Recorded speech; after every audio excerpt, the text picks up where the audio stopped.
Hi, I'm Dave Owens, your garden guy. Hey guys, we're just raking in a little bit of that perennial rice seed. We're going to talk a lot more about that on Saturday. But first off, let's talk about our cooler weather type of, well, vegetable plants and a lot of our different types of flowers. First off, we've worked some organic gold, your extreme granules, some humate in the soil, absolutely essential for growing great looking vegetables out here in the desert Southwest. And we're of course talking about those cooler weather vegetables. And what else to start out with is our bright light Swiss chard. They work out real well, especially for an all-season type vegetables. Some of your other ones, of course, your purple cabbage. In fact, they'll last for a couple years in the ground, so you don't have to pick them. But with this cooler weather, they are a perfect situation for putting in. And of course, your broccoli and your cauliflower need to be going in, and a lot of your collards. In fact, collard greens are one of the best things you can grow in the garden. And there's one other one, if you guys like a nice foil, right up here, Bob, take a look at this. This is our giant mustard greens. You can see that kind of purplish tint on these guys.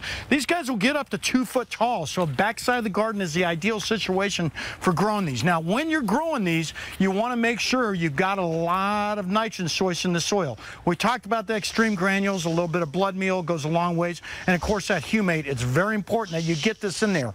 Something else you want to think about putting in is your strawberries. Folks, if you haven't grown strawberries out here in the desert Southwest, there's nothing like them. And you want to put them in October, and then we go ahead and close them, and we'll tell you how to do that during the wintertime. Springtime, well, you're going to have plenty of different types of strawberries. Of course, there's lots more to put in the garden. We don't want to forget about those flowers. When we come back, we'll talk a lot about how to put together those companion plantings in your garden and how to do it right out here in the desert Southwest. We'll be right back right after this with more Good Morning Arizona.